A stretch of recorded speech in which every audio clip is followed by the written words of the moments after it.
المقية ايام الدودة والخولي كنت تقطع دي وتقول ايه؟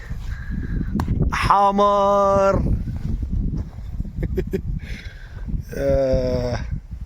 يا عليك ايام دي كانت والله كانت من الحاجات الممتعه. والله الناس اللي راحت الدوده تظهر كده هتلاقي كان الجيل الذهبي جيل الثمانينات واوائل التسعينات. بعد كده خلاص الناس باظت. ايام ما كان عندنا بقى الذهب والابيض، درس في العربي للقطن اسمه الذهب والابيض. ذهب الذهب والابيض ان شاء الله يرجع تاني.